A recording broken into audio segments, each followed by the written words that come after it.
Es fácil ser humilde cuando te mantienes en la presencia de un Dios santo. ¿Quieres ver a alguien realmente orgulloso? Te mostraré en realidad a alguien inseguro. Porque el orgullo muchas veces es solo una máscara, una fachada para esconder un alma que tiembla por dentro.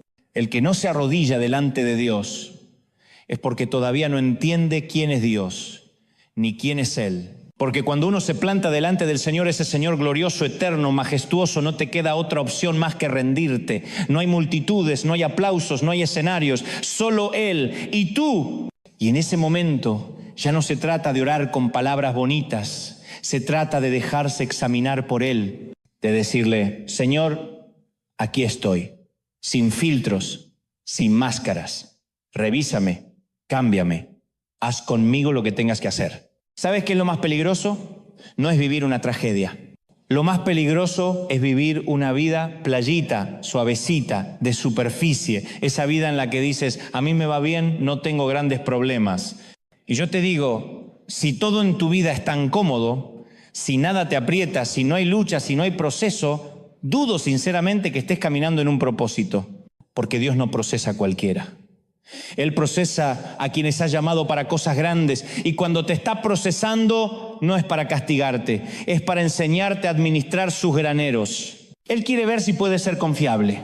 Cuando pasas por tiempos de escasez, tiempos en los que los números no dan, tiempos en los que la nevera está medio vacía, Dios está mirando. Observa si sigues celebrando, si el gozo de tu hogar permanece, si no dejas que la escasez te robe la alabanza. Porque si tu alegría depende del saldo de tu cuenta bancaria, entonces no es verdadera alegría, es comodidad. Pero cuando logras que tus hijos estén agradecidos incluso por un trozo de pan, cuando los ves reírse aunque no haya lujos, ahí es cuando Dios dice: este sí, este puede administrar graneros. Este puede manejar la abundancia sin olvidarse de mí. Porque si fuiste fiel con poco, entonces estás listo para mucho. Y no solo eso, Dios también te observa cuando nadie más te ve, cuando sirves en la iglesia en un lugar anónimo, cuando limpias, cuando acomodas sillas, cuando saludas a las personas sin que nadie te aplauda, cuando te quedas después de que todos se van, cuando das sin esperar. Ahí Dios observa tu actitud. Y se cumple al pie de la letra: has sido fiel en lo poco, te pondré sobre mucho.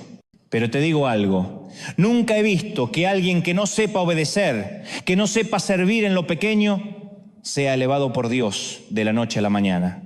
Porque antes de que llegue la red llena de peces, hay que pasar por noches de redes vacías. Antes de que lleguen los graneros rebosantes, hay que pasar por el campo árido. Y antes de que venga el ascenso, Dios mira tu corazón en la sombra. De repente estar sobre mucho no va a pasar. Escúchame bien, no va a pasar. Esto no es un sorteo, esto es espiritual, es bíblico, es matemático, es de manual, está escrito. Y yo ya caminé por ahí.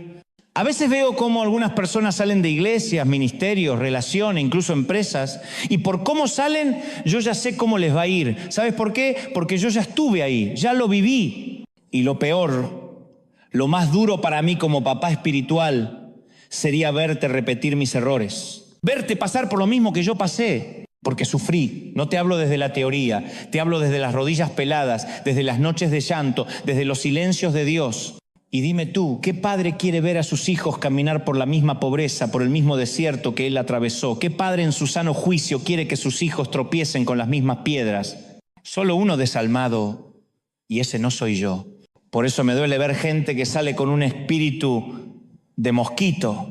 Sí, así, con ese zumbido quejoso, con resentimiento, con veneno. Gente que ya no vuelve, porque una vez que te chamusca el orgullo, si no te dejas sanar por Dios, te vuelves irrecuperable. Y cuando huelo eso, ese olor a humo, a chamuscado, me dan ganas de gritarles: no tires tu propósito por la borda. Agradece este tiempo, porque aunque ahora no lo entiendas, el proceso es parte del propósito. Y el propósito no es lo que tú logras, es en quién te estás convirtiendo mientras caminas con Dios, porque el Dios de los sueños es más importante que los sueños de Dios. Entonces sí, Dios te lleva a veces por un embudo, por un valle estrecho, por un túnel sin señal. ¿Para qué? Para encontrarse contigo, para que lo veas cara a cara. Y cuando lo conoces de verdad, cambia todo. Tu orgullo ya no tiene con qué inflarse. Los pájaros no se te suben a la cabeza por cualquier tontería. Mantienes la humildad, la sencillez. Yo puedo reírme de mis errores, de mis torpezas. Puedo hacer bromas de mi propio orgullo, porque sé que cada día, aunque me cuesta horrores, estoy creciendo un poquito más. Sé que Él me sigue moldeando. Y si eso es parte del proceso, bienvenido sea. A mí todavía me falta.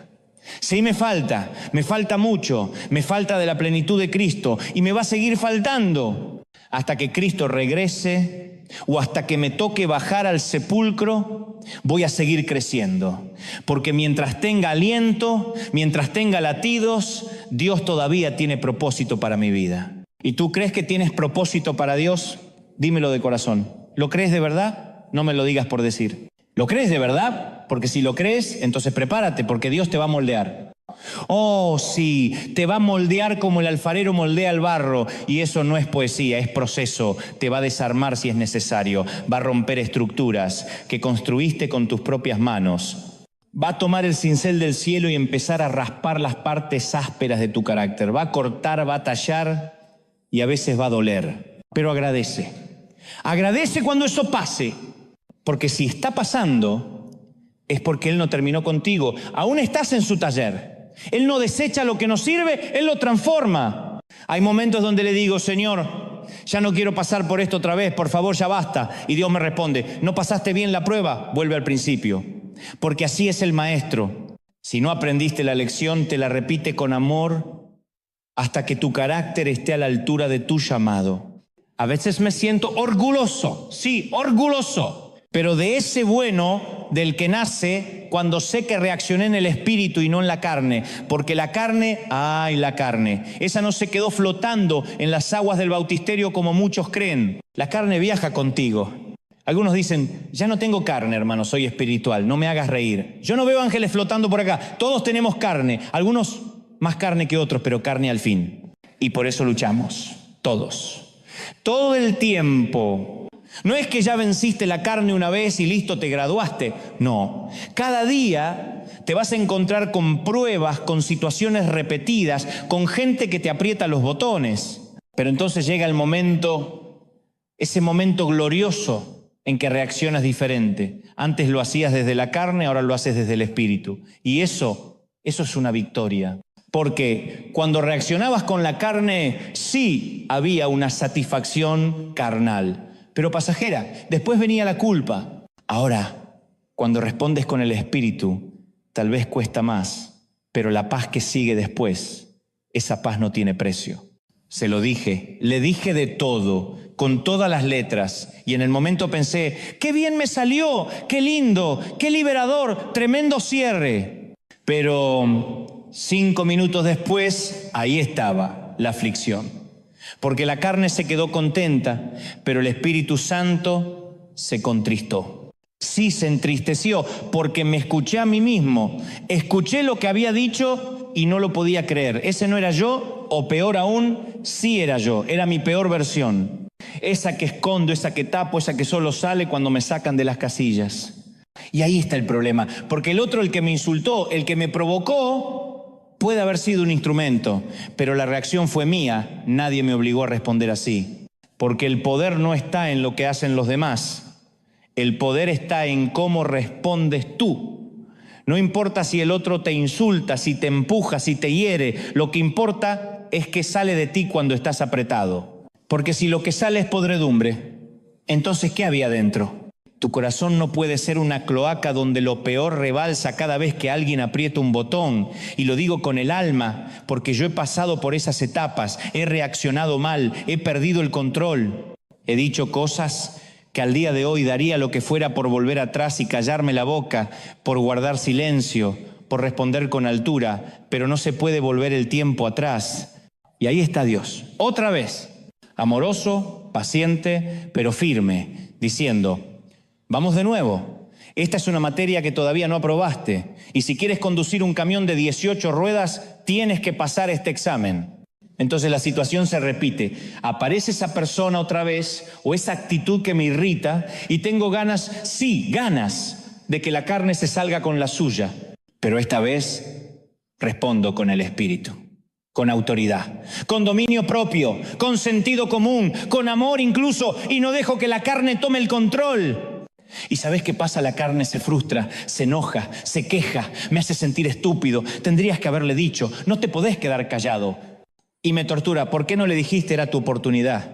Pero entonces escucho al Espíritu Santo, suave, pero firme. Bien hecho, siervo fiel, estás pasando el proceso y ahí entiendo, ahí lo comprendo con claridad celestial. Los sueños de Dios son mejores que cualquier sueño que nosotros podamos soñar. Lo que Él tiene preparado para nosotros es más grande que cualquier destino que podamos imaginar. Y para llegar allí hay que aprender a callar, a ceder, a obedecer. Porque solo los corazones domados pueden ser confiables con la gloria. Yo imaginaba de verdad, lo creía, que lo más hermoso que me podía pasar en la vida era ser cantante.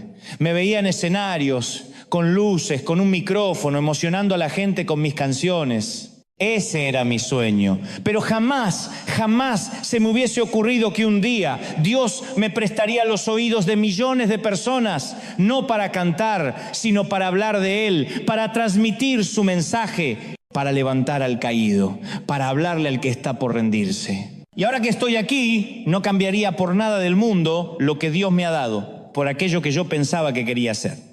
Por eso es tan importante darse cuenta a tiempo. Porque a veces creemos que lo que soñamos es lo máximo. Pero Dios tiene un hoy que ni siquiera soñaste. Y ese hoy es mejor que cualquier mañana que pudiste imaginar. Y aquí viene algo que te va a volar la cabeza. Heredar una túnica de colores no significa que estás listo. Escúchame bien. Porque la estupidez también se puede vestir con trajes caros.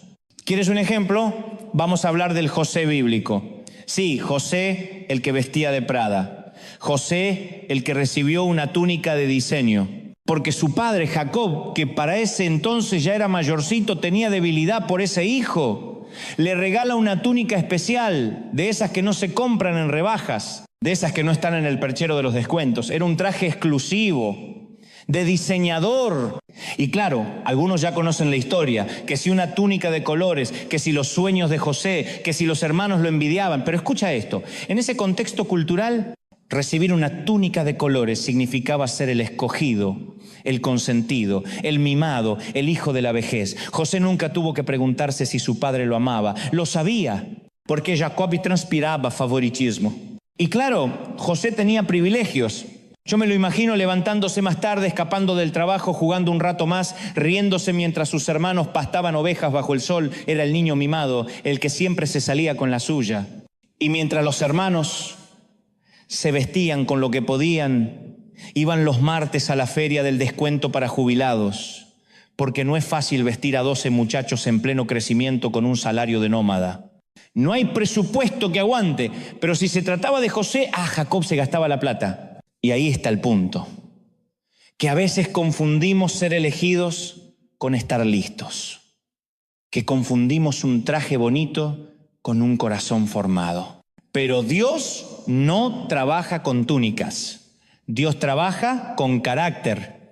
Y antes de que José gobernara Egipto, Dios tuvo que quitarle la túnica, romperle el ego, meterlo en una cisterna, venderlo como esclavo, llevarlo a la cárcel y recién ahí, José estuvo listo para su propósito. Papá, quiero Prada. Y sí, Jacob se lo compró. En aquellos días la vestimenta no era solo una cuestión de estética, era una expresión del estatus.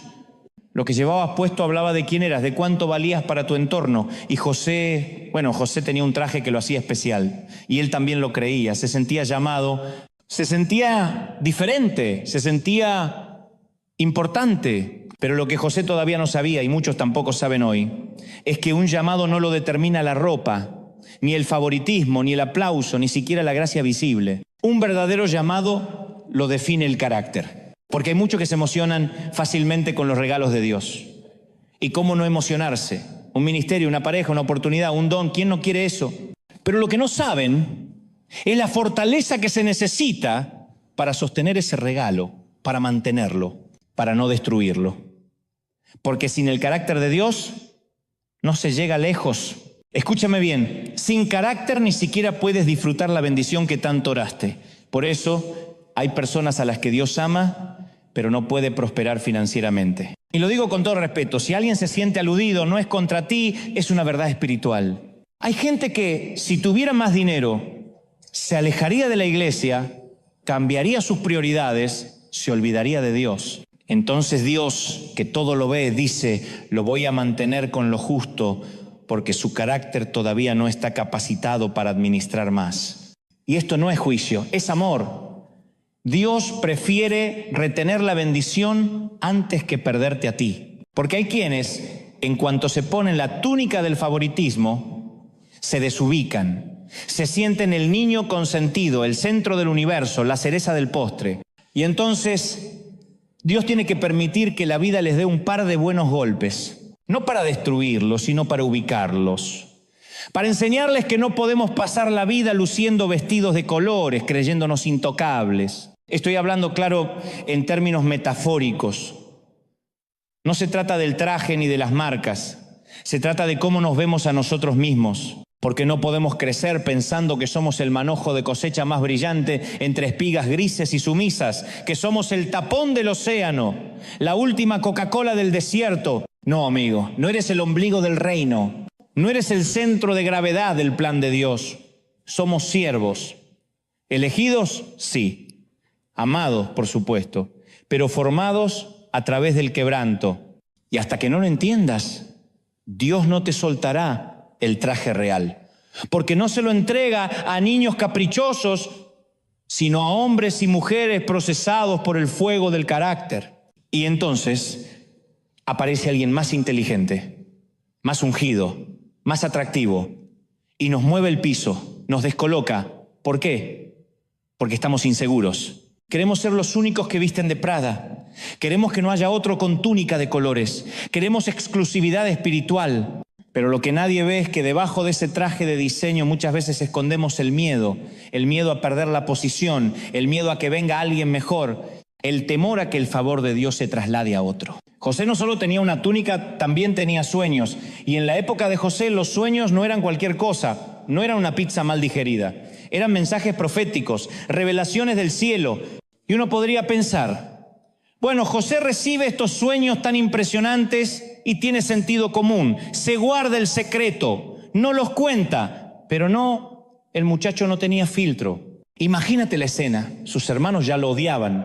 Ya estaban hartos de verlo desfilar con su túnica de diseñador, mientras ellos vestían con lo que encontraban en la feria de descuentos. Ya lo veían como el mimado, el diferente, el que no se ensuciaba las manos. Y un día, José los reúne a todos, sí, así como quien arma una conferencia de prensa y les dice, che, escuchen mi sueño, estaba soñando, ¿no? Y en el sueño estábamos todos en el campo, cada uno con su manojito de trigo, y de repente el mío se levanta, pum, así, imponente. Y los de ustedes se inclinan ante el mío. ¿No es genial? Los hermanos se miran entre ellos. Uno piensa, ¿está hablando en serio? El otro ya está afilando la mirada. Y José sigue. Esto significa que un día yo voy a gobernar sobre ustedes, yo voy a dar órdenes y ustedes van a obedecer. Van a inclinarse literalmente ante mi autoridad. Vamos, practiquemos. Juguemos al manojo parlante. A ver, inclínense ante mí. Y claro, uno escucha esto y se ríe. Pero espiritualmente, ¿cuántos hemos sido José? ¿Cuántas veces Dios nos da una visión, una palabra, un sueño y salimos corriendo a contarla al público equivocado? A gente que no está lista para celebrarlo, a hermanos que no están en paz con nosotros, a corazones que no saben alegrarse con los triunfos ajenos. Y ahí es cuando Dios dice, este muchacho tiene el don, pero le falta el carácter. Vamos a trabajar eso primero, porque no basta con soñar. No basta con tener la túnica, tienes que tener el corazón para sostener lo que Dios te va a dar. Y eso se forja en el silencio, en la discreción, en saber cuándo hablar y cuándo guardar el sueño entre tú y Dios. ¡Qué personaje! José, el muchacho de la túnica, era como un argentino recién llegado del mundial, no lo soportaba nadie, ni sus hermanos no lo aguantaban, no por lo que hacía, sino por cómo lo contaba. Y el texto bíblico es clarísimo. Y lo odiaron aún más por sus sueños y por lo que decía. O sea, el problema no eran los sueños, era que no paraba de contarlos. Este no era un caso de tener grandes visiones, era un caso grave de hablar de más. Tenía sueños, sí. Y grandes. Iba a lograr cosas increíbles, su vida iba a ser famosa, sus padres se iban a sentir orgullosos y él ya empezaba a hacer su propia autopromoción. Se vendía como un futuro primer ministro, un influencer celestial, un líder con túnica y sueños. Y ahí es cuando uno empieza a descubrir, como ya dijimos antes, que la estupidez también se puede vestir de Prada o de Gucci o con suerte de Hugo Boss. Sí, porque la tontería no tiene marca, pero muchas veces se disfraza con nombres caros, con títulos, con apariencia, pero debajo sigue siendo inmadurez. Porque los pasos son parte del proceso de maduración y eso no se salta. Yo mismo he orado muchas veces diciendo, Señor, ¿no podrías diseñar otro proceso para mí? Uno más rápido, más cómodo, más directo, pero jamás ocurrió, nunca pasó. Porque el Señor ordena mis pasos, no mis atajos. Y cada vez que intenté acelerar el proceso de Dios, Él me frenó, me dijo, no, Dante, saltaste casilleros, volvé atrás. Repetimos el nivel. Y ahí, con dolor, tuve que aceptar el proceso. Porque no importa cuánto uno quiera tener algo si no estás listo para sostenerlo. Tal vez anhelás tener hijos, pero no estás listo para ser padre. Porque tener el poder biológico para crearlos no significa que tengas el carácter para criarlos. Capaz que estás clamando por una pareja. Señor, mándame a mi otra mitad, pero todavía no estás listo para el matrimonio. O le estás pidiendo más a Dios, más dinero, más influencia, más plataformas, pero ni siquiera sabes manejar lo poco que ya tenés en las manos. Y ahí es donde muchos se rinden. Renuncian al proceso, se desenamoran del camino, se frustran porque no ven resultados rápidos. Y ese es el gran problema. Porque como no ven el fruto inmediato, se endeudan emocionalmente, espiritualmente, financieramente, intentando vivir un futuro que Dios todavía no les entregó. Conducen autos que su carácter no puede mantener. Hablan como padres sin haber aprendido a ser hijos. Caminan como reyes sin haber pasado por la cueva. Pero en el reino de Dios, los procesos no se negocian. Porque lo que Dios quiere darte, primero necesita prepararte para sostenerlo. A veces no es que Dios no quiere bendecirte, es que todavía no estás listo para sostener lo que estás pidiendo. Y entonces en lugar de esperar, te adelantás y empezás a vivir por encima de tus posibilidades. Conducís un auto que no podés mantener. Vivís en una casa que apenas podés pagar. Y todo porque te salteaste el proceso. Y tal vez lo que tenías que hacer en esta temporada era achicarte un poco, sí, apretarte. Vivir más juntos, más amontonados, compartir cuarto, comer más arroz y menos delivery. Esperar a estar más holgado, más firme, para entonces acceder a una cuota mayor, a una responsabilidad más grande. Pero no, nos queremos saltear el proceso. Queremos el fruto sin la raíz. Queremos el premio sin la carrera. Y quizás no es el momento de tener el último celular de la última generación. Y no estoy hablando de pecado, no se trata de condenación, se trata de sabiduría. Pablo lo dijo claro, despojémonos de todo peso y del pecado que nos asedia. Y el pecado lo entendemos fácil, pero ¿qué es el peso? El peso es eso que te autoimpones sin que nadie te lo haya pedido. Es esa presión interna, esa carga que cargas solo porque querés aparentar. Y así terminás estresado, cansado, frustrado, tratando de sostener un elefante blanco que Dios nunca te pidió que adoptaras. ¿Podrías vivir más liviano? Claro que sí. ¿Podrías esperar a estar mejor financieramente antes de meterte en cuotas impagables? Pero no. Nos llenamos de tarjetas de crédito, de promociones, de ofertas irresistibles y pensamos, esto en mi país no lo podía hacer, así que ahora lo hago todo junto. Y cuando te das cuenta, ya estás atado a 50 cuotas, a deudas eternas, a facturas sin paz y una vez más, porque ya lo dijimos, la estupidez también se viste de Prada. Y ahí es cuando olvidamos algo esencial, que el roble, ese roble grande que soñaste, está en la semilla que recibiste. Sí, ya está ahí, pero todavía no es roble, todavía es semilla. Y necesita tiempo, agua, sol, paciencia, raíces. Pero cuando la vida no va como la planificamos, ¿qué hacemos?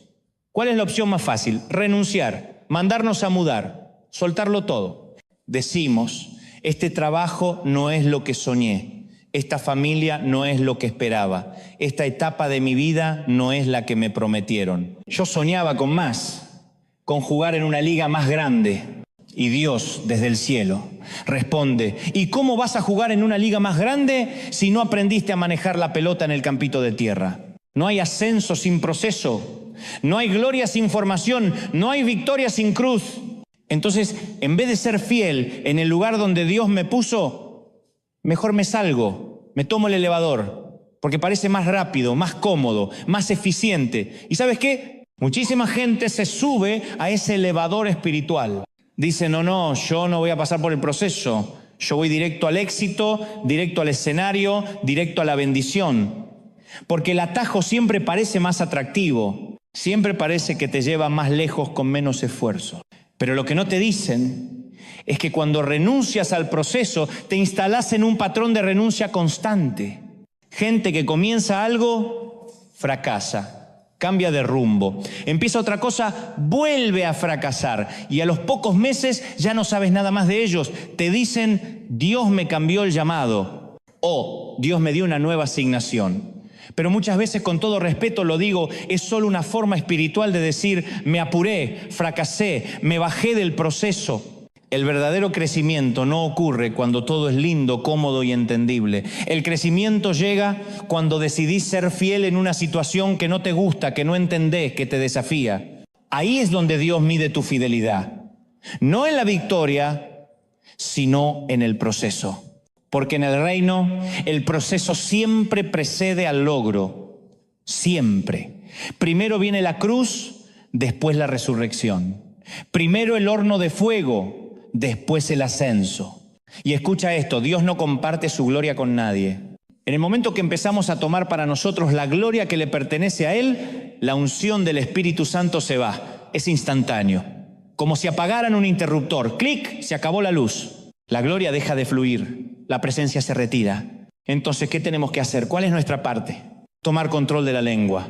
Sí, Señor, porque a veces queremos justificar todo con palabras, explicarlo todo, presumirlo todo. Yo hice, yo logré, yo moví, yo toqué. Basta, que hable tu vida, no hables tú. Porque si tenés problemas con el alarde, con la presunción, el problema no es solo de la boca, no es solo de la lengua, porque lo que sale por la boca es un reflejo de lo que hay en el corazón. Así que no trates de controlar tu lengua con fuerza de voluntad. Trabaja tu corazón y cuando tu corazón esté sano, tu boca se va a alinear sola. Decimos, fulanito es un bocón, como si fuera algo superficial, como si el problema estuviera en la lengua, pero no. El verdadero problema, el verdadero campo de batalla empieza en el corazón. Jesús lo dijo clarito en Mateo, de la abundancia del corazón habla la boca. Y si lo dijera hoy, tal vez diría, de lo que está lleno tu corazón, se te sale por la jeta. Porque eso es así. No es lo que entra por la boca lo que contamina al hombre, es lo que sale. Lo que sale cuando nadie está mirando. Lo que sale cuando te pisan el ego.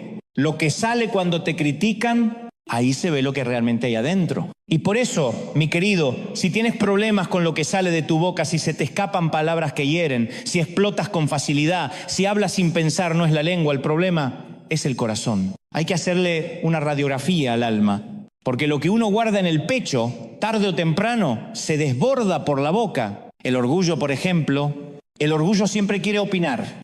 Nadie le pide nada, pero ahí va, se mete. Tiene que decir quién es, qué hizo, qué va a hacer. Se le nota en la mirada, en el tono de voz, en la manera de interrumpir. El orgullo no se cala ni con cinta adhesiva. Y cuando el orgullo está en el corazón, créeme, no necesita micrófono. Él solito encuentra la manera de salir. Y sabe que muchas de las veces que yo me metí en problemas cuando era joven, y fueron varias, fue porque hablé de más. Metí la pata por no saber cerrar la boca. Y aprendí que es muy fácil parecer humilde cuando no te están empujando el ego. La verdadera humildad se ve cuando tienes razones para hablar, pero eliges el silencio. Cuando uno permanece en la presencia de un Dios santo, es imposible salir de allí con el pecho inflado de orgullo. Muéstrame a un tipo orgulloso y te voy a mostrar a alguien que no ha estado en el altar. Te voy a mostrar a un hombre que quizás habló de Dios, pero no habló con Dios. Porque cuando te arrodillas delante del Creador, cuando su presencia te envuelve, cuando te desnuda el alma, ahí no hay espacio para la arrogancia. En la presencia de Dios no se habla de hazme famoso, dame multitudes, bendice mis redes sociales, ábreme puertas para ir a las naciones. No, en la verdadera oración uno no se presenta como si estuviera delante de un genio de la lámpara. Uno llega a ser examinado, porque estar en la presencia de Dios no es para manipularlo, es para que Él nos transforme. Y créeme, si te dejas examinar de verdad, es muy difícil salir de esa habitación con el corazón altivo. Cuando Él pone su mano sobre tu pecho y te muestra quién eres, ahí se cae la fachada, la etiqueta, el personaje. Mira, si tú me preguntas cómo fue que ese muchacho impulsivo, terco, lleno de orgullo, llegó a convertirse en el hombre que por la gracia de Dios hoy predica en escenarios, no fue que me volví más santo, fue que aprendí a quedarme más tiempo con Dios, a no salir corriendo, a no llenar el silencio con palabras vacías. Aprendí a estar. Moisés lo entendía perfectamente. Él no buscaba simplemente cumplir una misión. Él quería una relación. Moisés no estaba enfocado en la tierra prometida. Quería ver el rostro del que la había prometido. Y aunque ya tenía un llamado, él era el libertador de Israel. Eso estaba claro, así decía. Muestram tu rostro. Porque Moisés entendió que el rostro de Dios es más valioso que los sueños de Dios. Y hoy yo te digo, si no estás seguro de tu llamado, si tienes dudas sobre tu propósito, no persigas el sueño, persigue al dador del sueño. Ve tras su rostro y todo lo demás te seguirá. Yo no quiero un culto más, no quiero otra reunión vacía. Yo quiero un encuentro real con Dios, porque cuando uno se encuentra de verdad con el Altísimo, se le acaban las boberías, se terminan las tonterías. Eso de no me mencionaron, nadie me agradeció, no me tomaron en cuenta, yo también estuve ahí y ni un aplauso recibí, todo eso se desvanece cuando estás postrado en la presencia del Eterno. Porque ahí, delante de Él, te ves pequeño, real, sin máscaras, y el orgullo no sobrevive en ese ambiente. Dios no nos llama para inflar el ego ni para justificar nuestras excusas espirituales. Él no obra fuera del sentido común y jamás te va a empujar por los rieles de la estupidez disfrazada de fe. Eso no es bajarse de la barca, eso es simplemente negar la realidad y ponerle un moño evangélico. A veces el supuesto llamado de alguien no es otra cosa que una excusa. Tal vez ese muchacho no quería volver a la fábrica, tal vez ya no soportaba madrugar los lunes, quería quedarse en la cama, vivir sin jefes ni horarios. Pero es más bonito decir, Dios me está pidiendo que deje el trabajo. Claro, y la próxima semana dirá que Dios le pidió que mate a su suegra, aunque más de uno lo haya pensado. Pero no, Dios no te pide locuras. Dios no valida tus caprichos ni tus ganas de escapar de la responsabilidad. Y eso tiene nombre. Los psicólogos lo llaman el síndrome del impostor. Tratar de vivir una vida falsa para esconder la baja autoestima, la inseguridad. No quería hacer algo diferente. Quería figurar, quería su foto en la portada, quería ser famoso en el reino. A ese síndrome le llaman querer ser cabeza de ratón en lugar de cola de león. Pero el llamado real no se trata de figurar, sino de servir. Y si lo que te mueve es el aplauso, no es un llamado, es una herida que necesita sanidad. Hay personas, y estoy seguro de que conoces a más de una, que prefieren ser la estrella de su barrio, el número 10 del equipo local, el ídolo del campeonato de la plaza, antes que sentarse en el banco de suplentes de un club internacional. Prefieren ser grandes en un escenario pequeño, que pequeños en un escenario grande. Y no estoy inventando nada. Hay jugadores que dicen con orgullo, me llamaron de Europa. Y uno piensa, ¡guau! ¿De Europa? ¿Vas al Barcelona? ¿Al Real Madrid? No. Van a un equipo de segunda en un pueblo que ni Google Maps encuentra. Y eso no estaría mal, si no fuera porque muchos prefieren el aplauso fácil, el ego inflado, el yo soy el 10 del barrio, en vez de esperar el proceso, la formación, la banca, como lo hizo Messi. Sí, Messi estuvo sentado, Ronaldo estuvo sentado y no un par de partidos, meses, pero estaban donde tenían que estar. No estaban corriendo en una cancha de tierra con 22 jugadores que ya no corren, ruedan. ¿Viste esos partidos de solteros contra casados? Todos están más cerca de ser árbitros que futbolistas. El gordo mete un gol y corre como si hubiera ganado la Copa del Mundo. El arquero ni se tira, solo dice, la próxima te la atajo. Y el público, su tía, su primo y un perro que ladra cuando hacen un gol, pero para muchos eso es suficiente. Ganamos 32-11, dicen, como si eso fuera el maracanazo. Y no se dan cuenta que hay ligas mayores, que hay un llamado más alto. Dios nos libre del estrechamiento mental de los vanidosos, de los que prefieren una corona de cartón en un castillo de arena antes que esperar el momento de entrar al palacio verdadero. Porque esto no solo pasa en el fútbol, pasa en la vida, en el ministerio, en los sueños. Dios no te está llamando a ser el número 1 del barrio, te está preparando para las grandes ligas del propósito eterno. Pero para eso, a veces hay que sentarse, hay que callar el ego. Hay que entender que nuestro valor no está en el regalo que recibimos, sino en la relación que tenemos con el Padre. ¿Y sabes qué? Eso fue lo que José no entendió al principio. Él cometió un error, confundió el regalo con la identidad. Él pensó que la túnica lo hacía el hijo favorito, cuando en realidad era el corazón del Padre lo que lo hacía especial. Y aquí es donde muchos tropiezan, porque cuando el regalo se convierte en nuestra identidad, cuando lo que hacemos se vuelve más importante que lo que somos, entonces estamos perdidos. Hay algo que nos pasa a todos cuando Dios nos da un regalo, un talento, una oportunidad. Lo abrazamos con tanta fuerza que a veces, sin darnos cuenta, nos quedamos atrapados en el regalo y no en el dador. Y claro, mientras estamos sirviendo, predicando, tocando, liderando, aconsejando, sentimos que Dios está con nosotros, sentimos que somos útiles. Pero el día que nos toca sentarnos, el día que no nos llaman, el día que no hay púlpito, no hay micrófono, no hay plataforma, entonces comenzamos a pensar, ¿será que Dios ya no me ama? ¿Será que ya no tengo gracia? ¿Será que el favor se fue? No y 1000 veces no. El problema es que cuando tu identidad está basada en lo que haces y no en quién eres, vas a vivir subido a una montaña rusa emocional. Y eso es peligroso. Es espantoso ver cómo hay gente que va de congregación en congregación como quien cambia de camiseta de fútbol. ¿Por qué? Porque allá me dan un cargo, allá me ponen a hacer algo, hola, me valoran.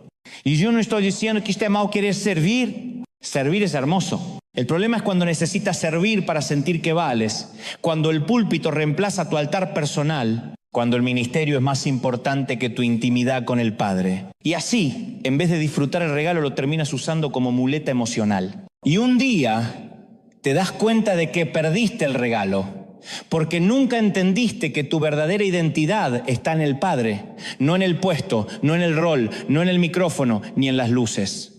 Escúchame bien. José no perdió su túnica porque su padre se la quitó. No, su padre se la dio con amor, con propósito. Pero José la perdió por su actitud, por el orgullo con que la mostraba, por creer que la túnica lo hacía importante. Y aquí viene la parte que te quiero gritar con todo mi corazón. Dios no quita los dones. La Biblia dice, y lo dice con claridad, que irrevocables son los dones y el llamamiento de Dios. Romanos 11:29. Eso significa que si Dios te dio algo, no te lo va a quitar. No es como los hombres, no es caprichoso, no es inseguro. Pero escucha esto, que no te quite el don no significa que lo estés usando bien, y mucho menos que estés en el camino de la salvación. Puedes tener el don, puedes tener el llamado, y aún así estar lejos del corazón del Padre. Porque hay gente que opera en el don, pero su alma ya no está en comunión con Dios. Por eso, hoy quiero invitarte a revisar tu identidad, a preguntarte con honestidad, ¿quién soy yo? Si me sacan el micrófono, ¿quién soy yo si no hay púlpito? ¿Quién soy yo si no hay aplausos ni escenario? Porque si en ese silencio sigues sabiendo que eres un hijo amado, entonces lo tienes todo. Conozco gente que fue llamada por Dios, ungida, llena de dones, y hoy usa esos mismos dones para todo, menos para glorificar a Cristo. Una vez conocí a una mujer que se decía profeta, se fue de la iglesia, se alejó del camino y terminó en la brujería. Y lo tremendo es que usa el mismo don que tenía para profetizar, ahora para adivinar. Eso no significa que tenga Cristo en el corazón. El don sigue funcionando, la boca sigue hablando, pero el corazón ya no le pertenece al Señor. Y eso es lo que quiero que entiendas hoy. Que puedas predicar, cantar, profetizar o enseñar no significa necesariamente que estés bien con Dios. Puedes tener elocuencia, pero no unción. Tal vez mañana no me toque predicar y quizás siga teniendo la misma energía para hacer otra cosa, porque el don no se va porque saliste de la iglesia, pero puede desviarse si el corazón se desconecta del cielo. Y eso pasa mucho. Hay gente con un don maravilloso que no lo puede usar o peor, lo usa mal. ¿Por qué? Porque su corazón no está alineado con Dios. Porque cuando el corazón se pierde, el don pierde su propósito. José recibió su túnica de colores a los 17 años, era joven y era orgulloso, soberbio. Algunos dicen medio en broma que parecía argentino, pero yo creo que era más bien una mezcla de salvadoreño y mexicano con actitud de influencer. La Biblia dice que José pastoreaba con sus hermanos, pero traía un mal reporte de ellos a su padre. Quizás los hermanos no eran santos, pero José ya se sentía con derecho de juzgarlos. Y cada vez que alguien se cree con autoridad para medir la espiritualidad de otro, eso revela orgullo. Esa actitud de sí, tengo errores, pero fíjate en aquel, es orgullo espiritual maquillado. Ahora, ¿por qué Dios le daría un sueño tan grande a un muchacho de 17 años? ¿Por qué no esperar a que madure un poco? Porque Dios no llama a los perfectos, llama a los dispuestos. Y a veces llama a los que todavía tienen que crecer porque el proceso los va a moldear. José no necesitaba otra túnica, lo que necesitaba era otro corazón. Y eso es lo que Dios está haciendo contigo también. La respuesta sencilla es esta. Entre la túnica y el trono siempre habrá escalones. Nadie llega al propósito de Dios sin pasar por procesos. Nadie corona sin primero descender. Pero hay algo que constantemente sabotea ese proceso, el orgullo. Y el problema es que la mayoría de nosotros intentamos lidiar con el orgullo como si fuera una maleza. Cortamos las ramas visibles, lo que se ve, lo que decimos, pero nunca vamos a la raíz. Entonces nos volvemos expertos en podar conductas, pero no en transformar el corazón. ¿Y cuál es la raíz del orgullo? ¿Qué es lo que lo alimenta? La inseguridad. Siempre, sin excepción. La inseguridad es la raíz del orgullo. Es bíblico, es emocional, es espiritual. Si conoces a una persona orgullosa, te aseguro que detrás de ese lenguaje pomposo, de ese comportamiento altanero, hay una persona profundamente insegura que intenta disfrazar su miedo con apariencias. Ese que dice, Dios me va a usar de una forma explosiva. Tengo tanta unción que me autoimpongo las manos y me caigo solo, no está seguro de quién es. Ese que no deja que nadie le ministre, que no escucha a nadie, que se mueve solo, que tiembla solo, que predica solo, que no rinde cuentas, está operando desde el temor de no ser suficiente. Detrás de un orgulloso casi siempre hay un niño asustado.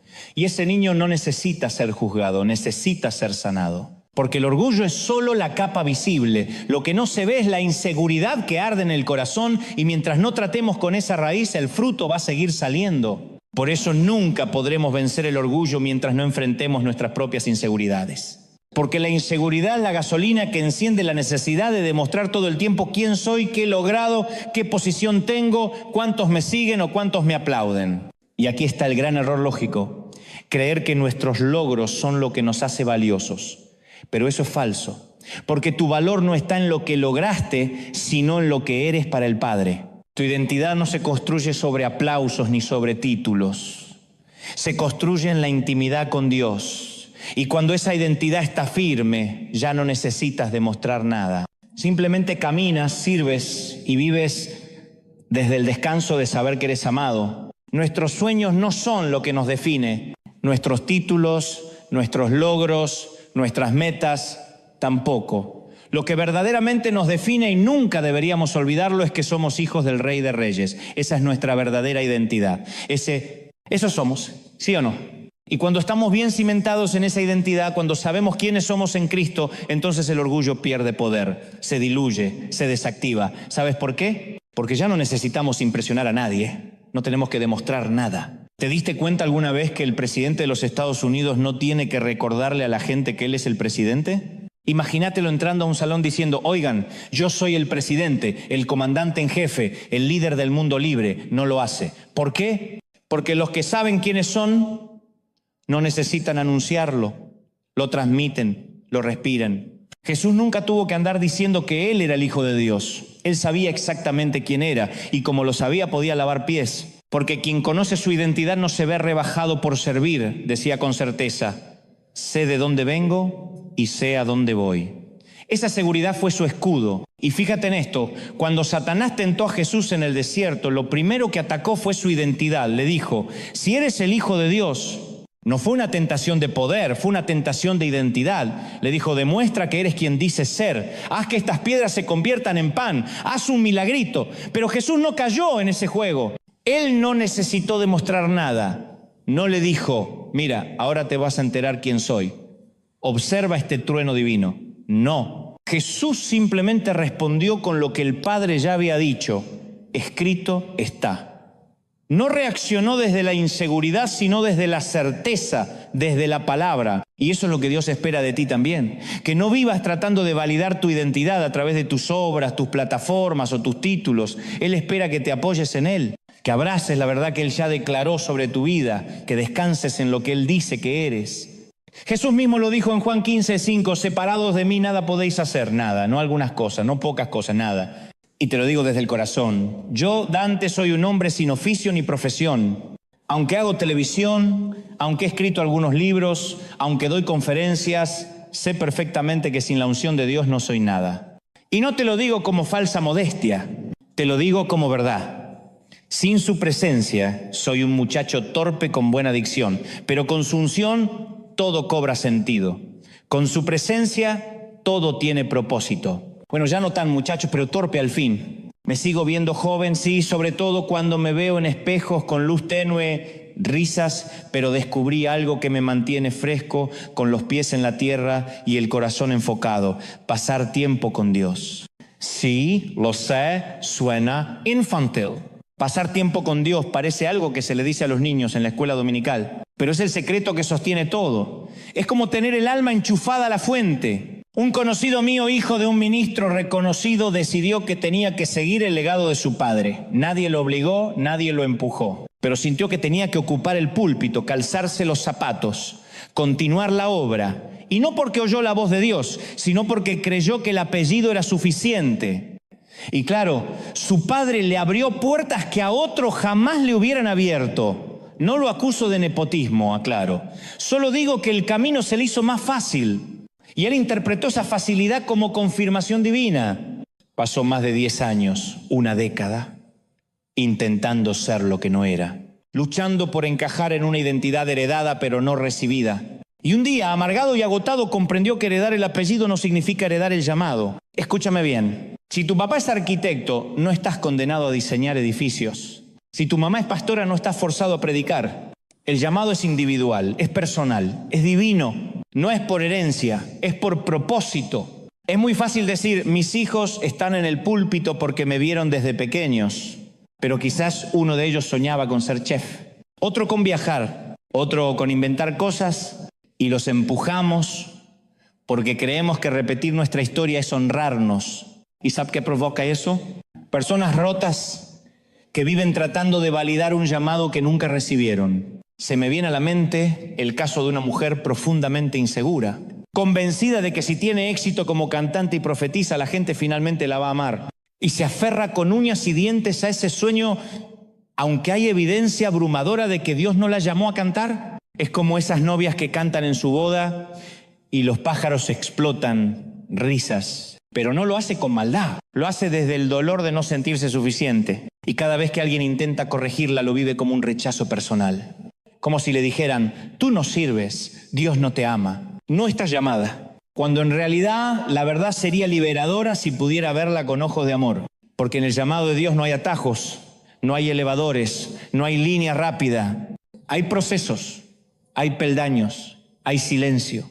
Y sobre todo, hay una voz que solo tú puedes oír. Una voz que no se hereda, que no se compra, que no se improvisa. Una voz que te llama por tu nombre.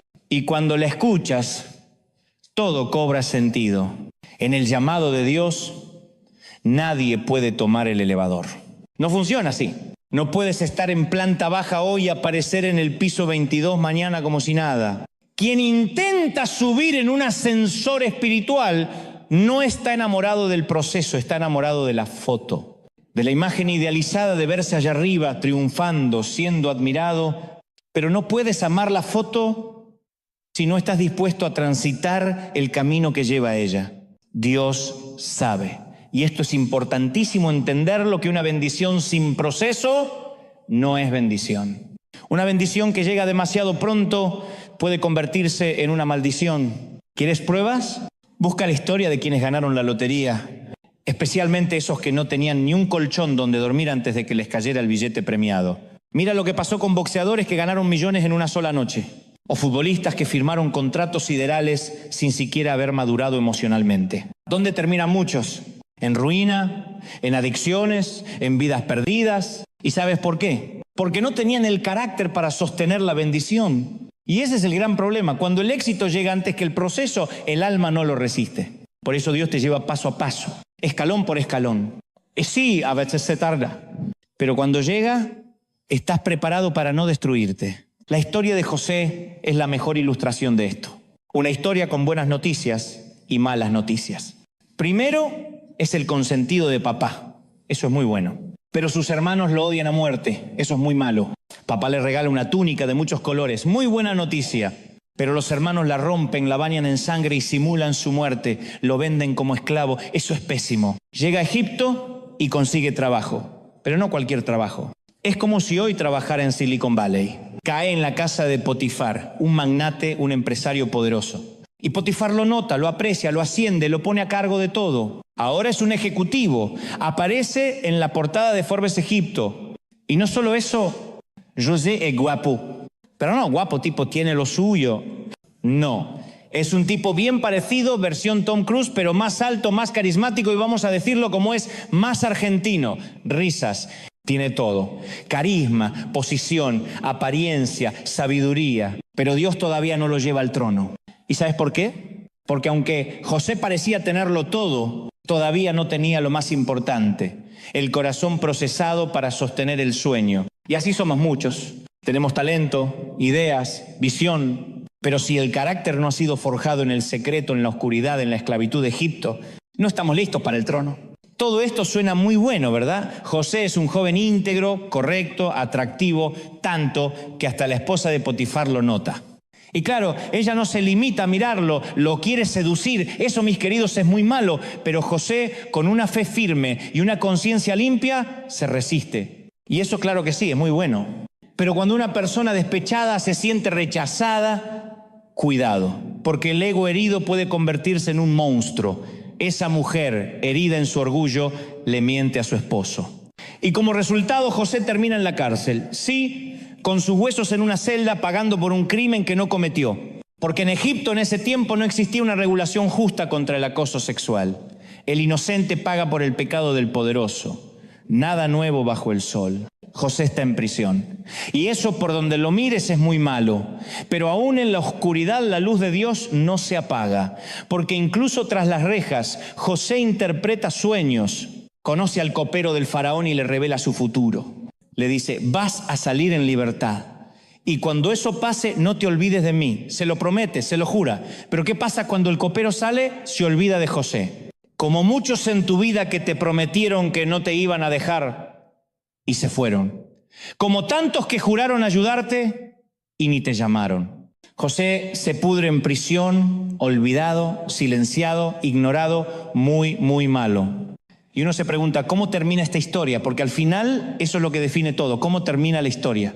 Las buenas y malas noticias siempre compiten, pero lo que realmente importa es la última página del libro. Si la historia termina mal, todo lo anterior parece una ilusión, una broma cruel del destino. Pero si termina bien, entonces todo lo que pasó tiene sentido. Cada lágrima, cada traición, cada noche de soledad queda redimida. Y ahí es donde entendemos que hay una gran diferencia entre la fe verdadera y la necedad disfrazada. Porque a veces, y sé que esto duele escucharlo, hacemos tonterías y para no enfrentarlas, las decoramos con frases espirituales. Decimos, Dios me dijo o Dios me llamó, pero en realidad fue nuestro ego, nuestro capricho, nuestra ansiedad. Y nos miramos al espejo y vemos un traje hermoso, una versión editada de nosotros mismos y creemos que estamos listos para conquistar el mundo. Pero cuidado, porque la estupidez también se viste de Prada. Y llega sin pedir permiso a los 40, a los 50, a los 60, hasta los 80, porque no se trata de edad, sino de sabiduría. No se trata de cuánto tiempo llevas en la fe, sino de cuánto permites que Dios moldee tu carácter. La estupidez no tiene límites y tampoco respeta edades. Eso es lo más increíble. No le importa si tienes 20 o 80, si estudiaste en Harvard o apenas terminaste la secundaria. Porque la necedad no discrimina ni por títulos ni por arrugas.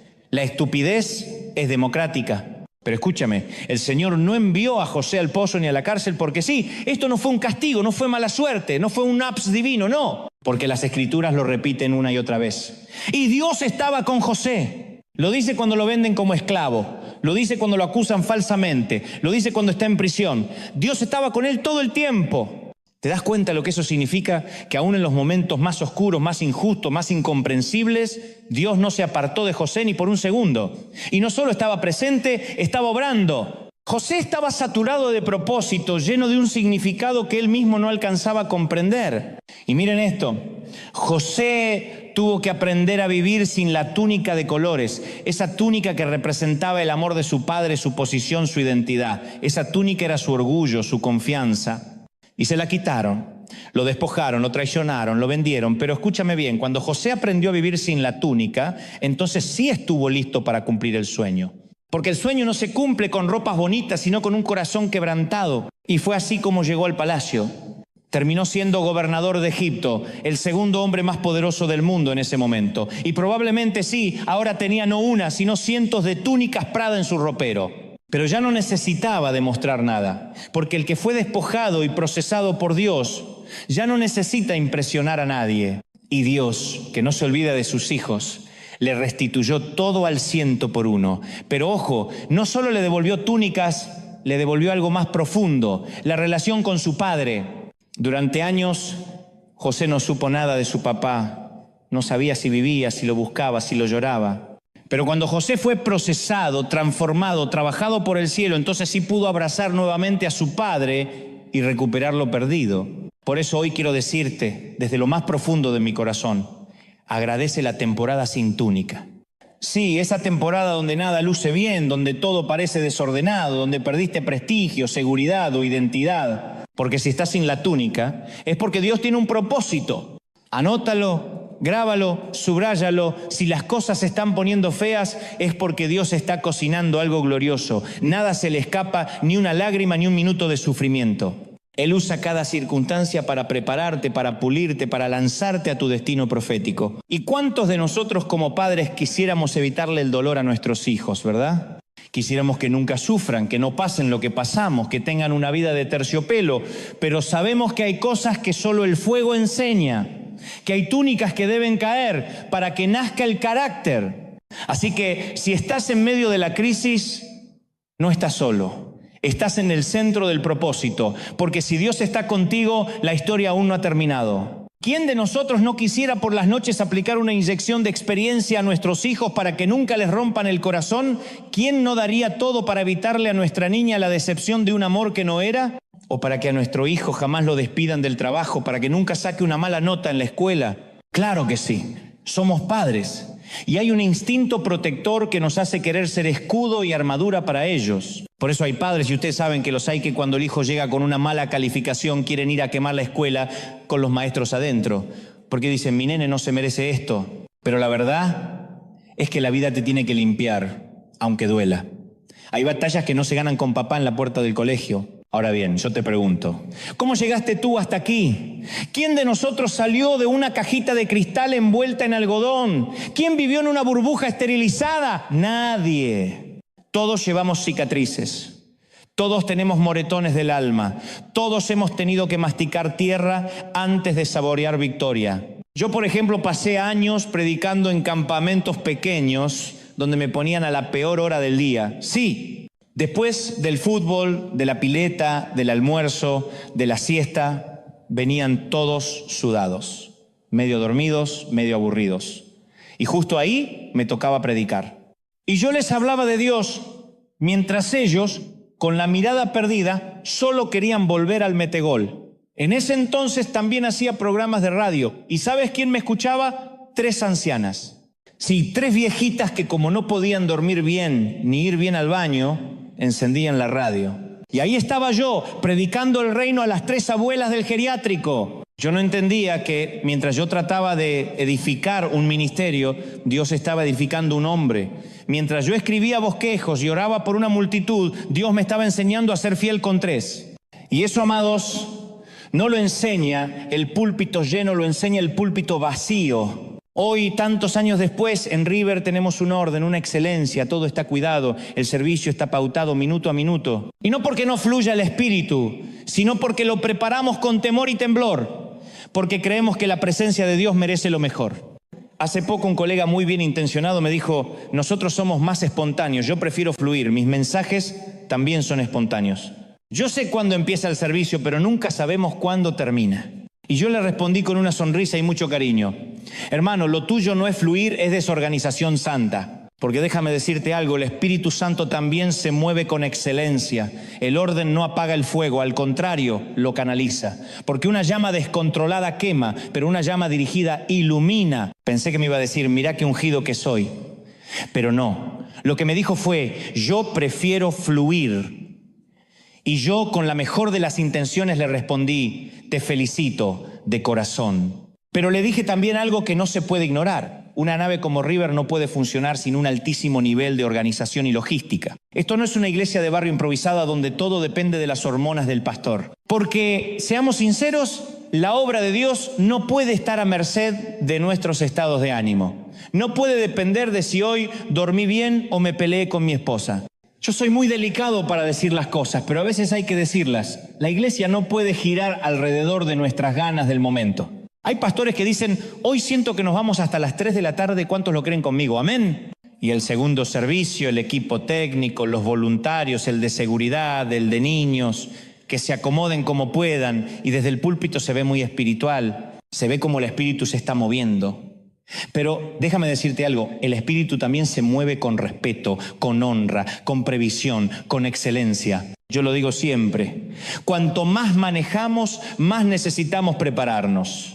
Cuanto más deseamos, más intenso debe ser nuestro proceso de formación. Dios no pone cosas grandes en manos de personas que no han sido fieles en las pequeñas. ¿Sabes cuál es la diferencia? Si yo manejo un auto compacto puedo girar rápido en una curva imprevista, pero si conduzco un camión de 18 ruedas no puedo improvisar. Tengo que anticipar el movimiento, prepararme con tiempo, frenar antes, girar con intención, porque si no puedo causar un desastre. Así también es el ministerio. Dios no va a confiarnos multitudes si no aprendemos a cuidar de los pocos. No va a ponernos en escenarios grandes si todavía creemos que la unción es desordenada, que la espontaneidad es excusa para la falta de preparación.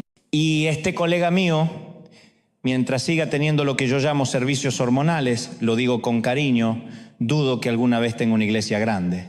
Porque Dios no le va a decir, bueno, ahora eres desordenado, pero cuando tengas miles, seguramente vas a respetar los horarios. Cuando tengas miles vas a prepararte mejor. No. Si no eres fiel ahora, ¿qué te hace pensar que lo serás cuando tengas más? Si no planificas para 50, ¿por qué planificarías para 5? Dios te está mirando hoy, no el día que llegues, sino en el día que estás siendo formado. No sé por qué estoy diciendo esto, tal vez alguien aquí lo necesitaba oír. Pero volvamos a nuestro José, dejemos a mi amigo en paz. ¿Sí? Ya lo bendecimos bastante, volvamos a lo que realmente importa. Las Escrituras dicen que sus hermanos lo odiaban por causa de sus sueños. Eso está en Génesis 37, para ser exactos. Pero no solo por los sueños, también por sus palabras. Y eso es importante remarcarlo, no eran los sueños de José lo que irritaban tanto a sus hermanos.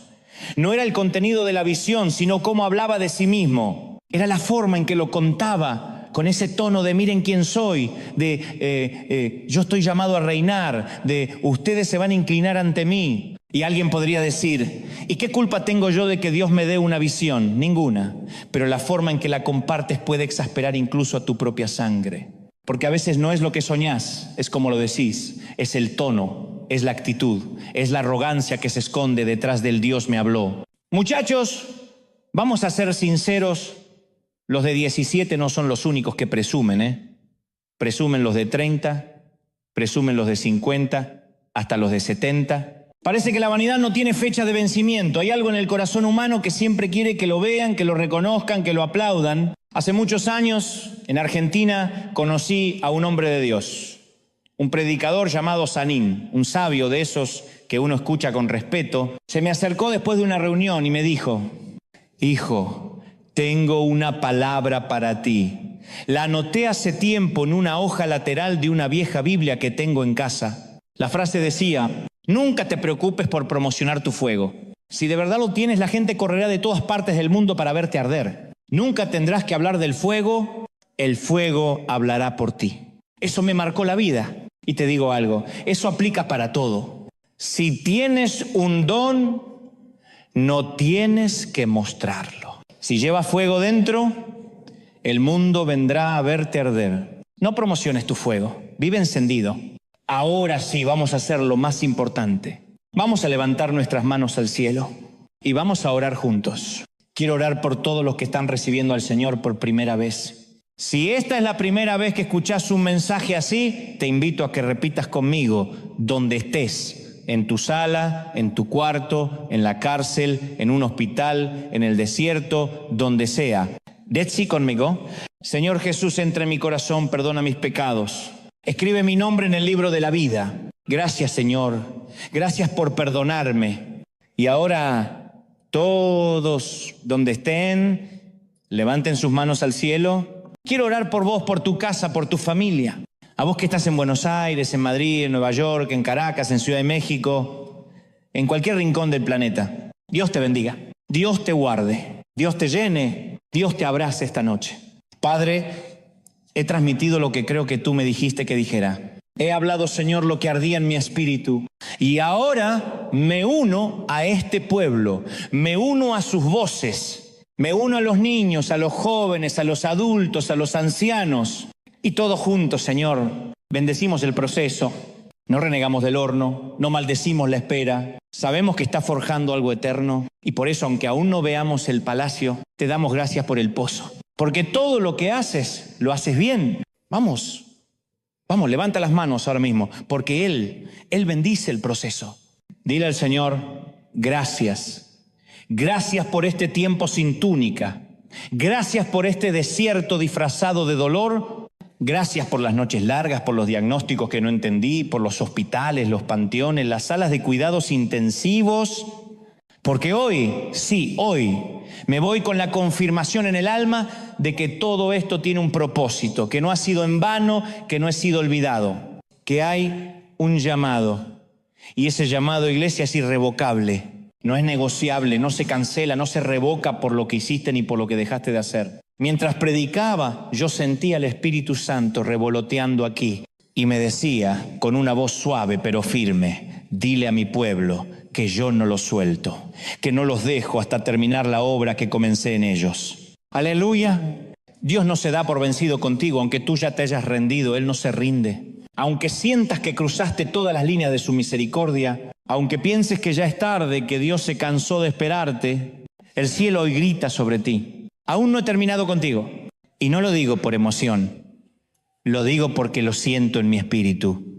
Dios te sigue procesando, porque te ha marcado con propósito. Y como hizo con José, sí, José, el soñador incomprendido, el que fue traicionado, olvidado y vendido, así también contigo. Dios va a llevarte a lugares que tú no imaginaste, a escenarios que Él soñó para ti antes de que nacieras, a pasillos de honra que solo se abren para los que han sido triturados en secreto. Él abrirá caminos, los cielos se abrirán delante de ti, y donde pongas tus pies, donde camines, donde toques, ahí estará su bendición. Pero antes viene el proceso. Y el proceso no es un castigo, es una cirugía del alma, porque Dios está trabajando en ti. Está puliendo tu carácter, está moldeando tu temperamento, está sacando brillo al diamante que todavía no viste. Padre, gracias por esta mañana, por esta tarde, por esta noche, en cualquier rincón del planeta donde alguien nos escuche con el corazón latiendo fuerte. Levantamos las manos y te adoramos. Sí, adora conmigo. No importa si estás en casa, en una iglesia, en el hospital o manejando tu auto. Adora, iglesia amada. Dios habló hoy, no solo a River, no solo a un país, sino a cada alma que se conecta a este río de vida que corre por todo el mundo. Dios habló a pastores, a líderes, a ministros heridos que están a punto de tirar la toalla. A esos que luchan con una congregación pequeña, con recursos escasos, con ovejas que a veces se van sin explicación. Los bendigo a los que permanecen, a los que siguen sirviendo aunque nadie les aplauda, a los que lloran en silencio, pero siguen predicando como si nada pasara. Porque ahí, en lo secreto, Dios está escribiendo tu historia y créeme, todavía no termina.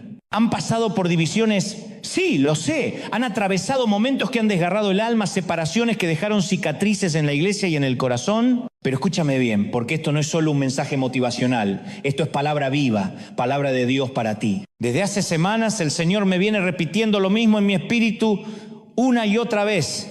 Y hoy, con temor y temblor, vengo a decírtelo de frente: no te entregues, no te rindas, no bajes los brazos. Porque hay una limpieza que está ocurriendo, un saneamiento espiritual. A veces el Espíritu Santo tiene que liberar las arterias de la gracia para que fluya un nuevo mover en medio del pueblo. No te aferres a lo que ya no está. No retengas a los que Dios mismo ha quitado. No llores por las hojas secas que el viento del cielo se llevó. Porque dice el Señor: no te preocupes por aquellos que aparté de tu lado. Estoy preparando el terreno, estoy alistando la atmósfera para lo que vendrá sobre tu congregación. Estoy orando, y lo digo con el corazón en la mano, por esos ministros que hoy luchan en silencio, pastores que están batallando con enfermedades ocultas, dolencias del cuerpo y del alma, y también por aquellos que están haciendo malabares para poder cubrir sus gastos más básicos, sus cuentas, su comida, sus hijos. Y hay alguien muy especial que me está oyendo ahora. Tú sabes quién eres. Dices: no puedo decir nada, no puedo contarlo en la congregación. ¿Qué van a pensar de mí? Pero el Señor te responde hoy: yo te voy a sustentar, yo soy tu proveedor, pero más que darte cosas, te estoy preparando. Porque he perdido a muchos de mis siervos, dice el Señor, y no los perdí por el pecado, no los perdí por la debilidad. Los perdí porque prosperaron, porque sus cuentas bancarias se llenaron, y en medio de esa abundancia dejaron de escuchar mi voz, perdieron la sensibilidad, dejaron de buscarme, dejaron de llorar en mi presencia, dejaron de depender de mí. Y eso me rompió el corazón. Pero tú que todavía tiemblas con mi presencia, tú que aún tienes hambre de propósito, tú que me buscas aunque estés roto por dentro, tendrás lo necesario. Tendrás lo que se necesita para administrar. Pero no es solo para ti, es para mi reino. Porque yo no te dejo, dice el Señor, y te quiero en mi presencia todos los días, todos los días, todos los días. Vamos, levanta esas manos. Sí, tú, adorador, guerrero, hija del Rey, levántalas como quien sabe que el cielo está de su lado. Padre, he hablado lo que me has pedido, he entregado tu palabra a este pueblo valiente, a este ejército que no se rinde, a estos obreros de primera línea que siguen peleando aunque el alma les tiemble. Gracias por esta mañana gloriosa. Gracias por mayo, este mes que no es común ni casual, sino profético. Lo siento en mi espíritu. Mayo será un mes de puertas abiertas, de cielos rasgados, de milagros inesperados. Vamos, declara con tu boca lo que ya arde en tu corazón, que en mayo se abren los cielos sobre ti, sobre tu casa, sobre tus hijos. Que este será un mes de respuestas, de consuelo, de provisión divina. El Señor bendice todo lo que emprendes. Mayo será un mes de gloria, de favor sobrenatural, de cielos abiertos para los que creen, para los que esperan, para los que no sueltan la fe, aunque tiemblen por dentro. Lo creo, lo declaro y lo confieso. Te damos gracias, Señor, que seamos bendecidos en el cuerpo, en el alma y en el espíritu. Amén y amén. Gloria al Señor. Aleluya. Que Dios te bendiga, José. Hasta el domingo que viene. Bendecido, bendecido. Chao, chao, chao, chao.